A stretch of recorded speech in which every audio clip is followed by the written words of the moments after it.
Radio playback India के सभी श्रोताओं को पिट्सबर्ग से अनुराग शर्मा का प्यार भरा नमस्कार। बोलती कहानियां कार्यक्रम के इस अंक में एक बार फिर आपका स्वागत है। आज की कहानी का शीर्षक है खेमा, जिसे लिखा है प्रसिद्ध साहित्यकार दीपक शर्मा ने।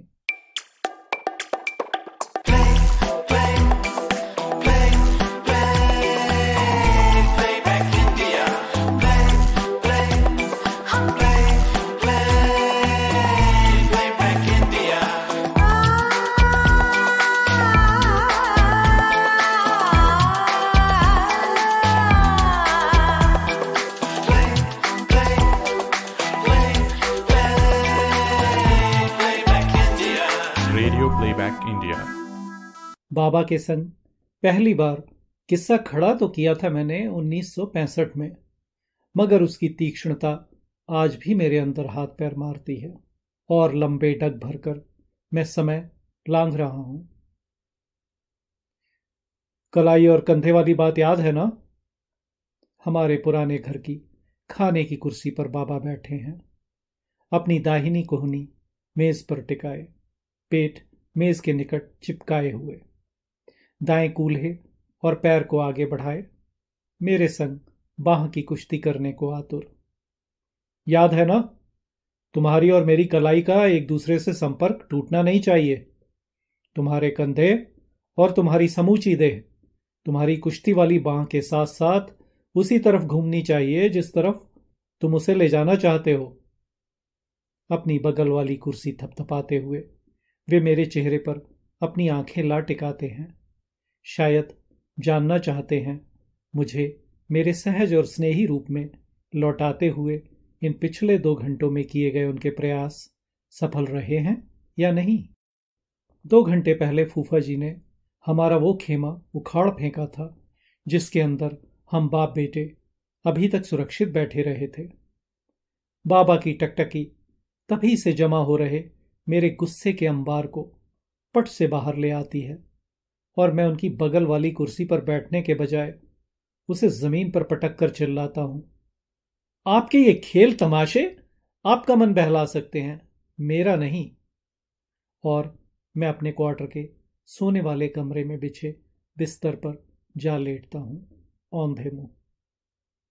5 साल पहले तपेदिक से हुई मां की मृत्यु के बाद ही से क्वार्टर में अब केवल बाबा और मैं ही रहते हैं।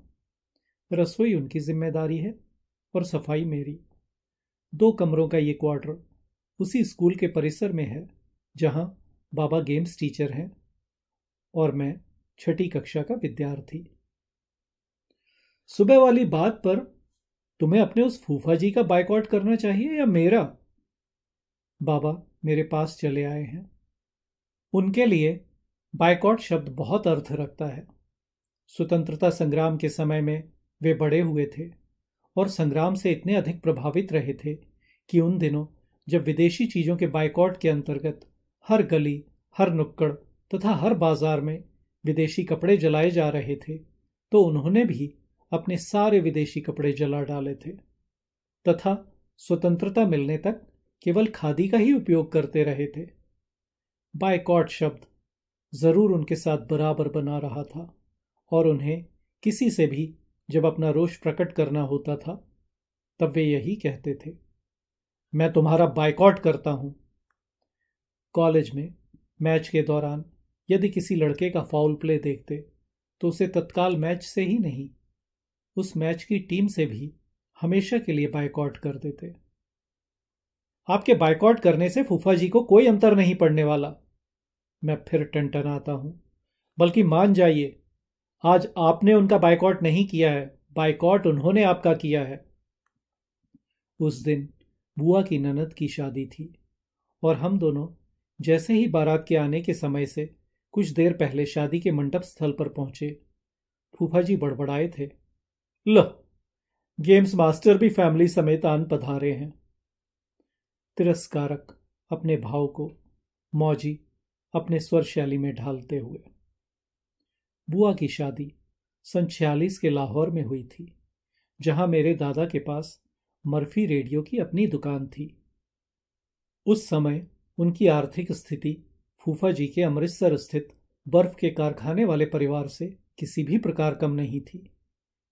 लेकिन बंटवारे के समय हुए दंगे सब लील ले गए, जान माल समेत, बाबा को छोड़कर, जो उस समय अमृतसर के खालसा कॉलेज में बीए के विद्यार्थी थे और वहीं छात्रावास में रहते थे।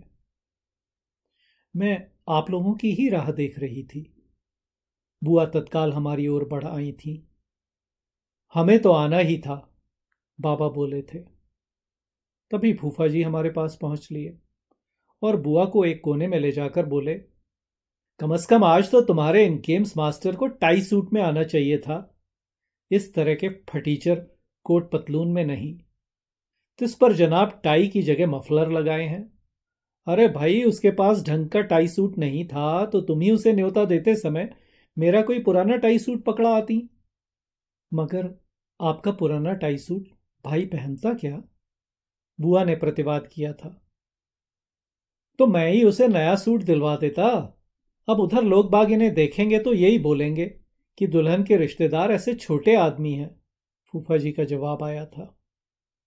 तभी बाबा उनके पास पहुंच लिए थे और अपने कोट की जेब का लिफाफा बुआ की ओर बढ़ा दिया। जी, हम दोनों आपको ये सगुन पकड़ाने आए थे। हमारे स्कूल में आज हॉकी का मैच है, हम यहां और रुक नहीं पाएंगे। मगर भाई, बुआ की आंखों में आंसू छलक आए थे। बाबा का गला भी भर आया था। मैं जानता हूं जीजी, आपकी जरब मनफी रुपए पैसों तक सीमित नहीं है। आपसी रिश्ते आप उस हिसाब से कहीं ऊपर रखती हैं। क्या है इस लिफाफे में? फूफा जी ने बाबा के हाथ से वो लिफाफा झपट लिया था। जी, आप देख लेना।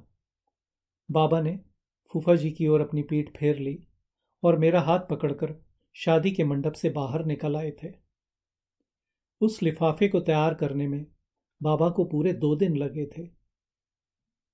100 के 11 नए नोट इकट्ठे करने के लिए उन्हें अपने बैंक के 3 चक्कर काटने पड़े थे। उन दिनों उनका वेतन कुल जमा 270 रुपये माहवार था और 1100 रुपया उनके लिए बहुत बड़ी रकम रही थी। घर लौटते समय बाबा ने 2 बार रिक्शा लिया था।